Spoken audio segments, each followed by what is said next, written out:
All right, so we're diving into Annabel today. Annabel by Kathleen Winter. Annabel by Kathleen Winter. Yep. So this is a deep dive into a story about identity Oh, yeah. and gender and belonging and all these things that are so fascinating. Absolutely. And how they kind of all come together, I guess you could say. Yeah, and it's all set in this really like stark and beautiful place. Yeah. Labrador in Canada. Have you ever been? I haven't. No. I haven't either, but like It's on my list. it's on my list after reading this book. Really? Oh yeah. I mean, Just the descriptions. Winter's writing, Mm-hmm. it just like transports you there. You really feel like you're there. Yeah. So yeah, I mean, the setting is almost a character in itself. Oh, for sure. For sure. Yeah. The landscape, I think, really like intensifies everything that's Yeah. going on internally for the characters. Right, like the remoteness of it all Mm-hmm. and this community that's like so tight knit. Yeah. It's kind of like the setting is a pressure cooker in a way. Yeah. Yeah. I think that's a great way to put it. So let's talk about Annabel because listeners who are familiar with the book know that Annabel is born with ambiguous genitalia Right. and raised as a boy, Mm-hmm. but doesn't quite fit in. Hmm. But how does Winter like really go beyond just that? Right.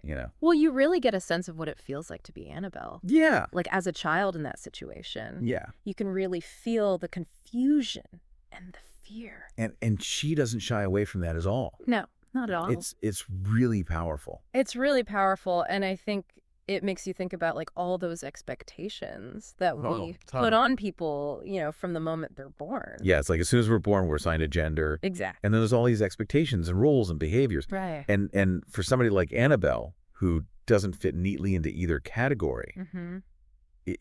it's got to create this like incredible dissonance. Yeah. Yeah, and there's a term for that now. We call it intersex. But it's something that I think a lot of people are still not very familiar with.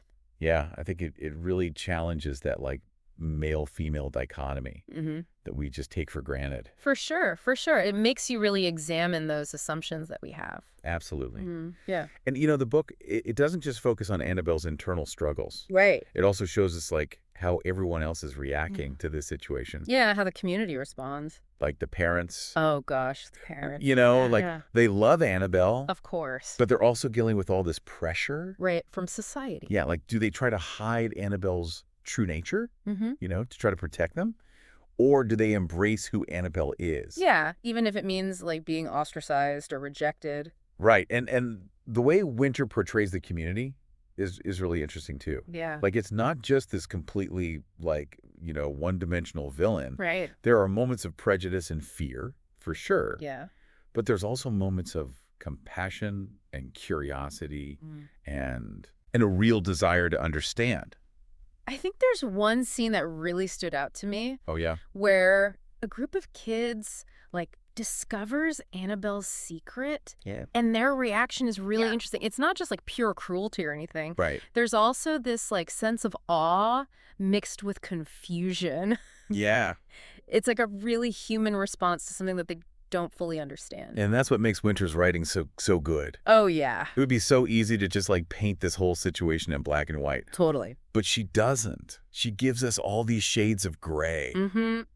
All those nuances. And these like moments of real connection that go beyond the fear and the prejudice. And the way she describes the landscape, too. It's just incredible. Oh my gosh, yes. It's so vivid and evocative. No, I remember her using the words lyrical and evocative Yeah. in the book somewhere. And I was like, yes. That's perfect. That's it. That's exactly how it feels. Yeah, you can almost feel the wind and the cold and And the isolation. yes. Yeah, And it's like the words themselves become part of the setting. totally. Yeah. But, it's not just the setting or the themes. Right. It's the characters, too. Oh, the characters are amazing. Yeah. Every single one of them feels so real. I know. So well developed. I mean, Annabelle obviously is the central character. Mm-hmm. But all the supporting characters, they're not just like cardboard cutouts. No, they all have their own flaws and complexities. Like Wayne, for instance. Oh, yeah. Wait. He seems kind of rough around the edges at first. Yeah, you don't really know what to make of him at first. But then you start to see that he has this like really deep well of empathy and his relationship with Annabelle. It's one of the most like compelling parts of the whole book. It is. It's really beautiful. And through all these characters and the relationships, Winter really explores these like universal themes. Yeah. Like everyone wants to feel connected. Right. Everyone's afraid of rejection. Everyone is trying to figure out who they are. It's that search for identity. Why? Something we can all relate to. And it's all happening in this like incredibly like stark and beautiful setting. It's like the setting amplifies all those feelings. Yeah, so we've covered a lot about Annabel. We talked about Annabel's journey, Yeah. the impact on the community, Winter's incredible writing, and all these universal themes. Yeah. So as you start reading or maybe rereading, Yeah. I want you to think about this. Yeah.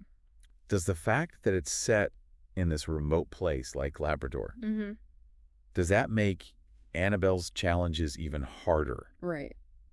Or is the search for belonging just like a universal human experience that happens no matter where you are? I think that's a question that everyone has to answer for themselves. It really is. Yeah. Something to think about. Yeah. Food for thought. Food for thought. For sure. All right, so that's our deep dive into Annabel. By Kathleen Winter. Thanks for listening. Thanks for having me. And we'll see you next time. See ya. Bye.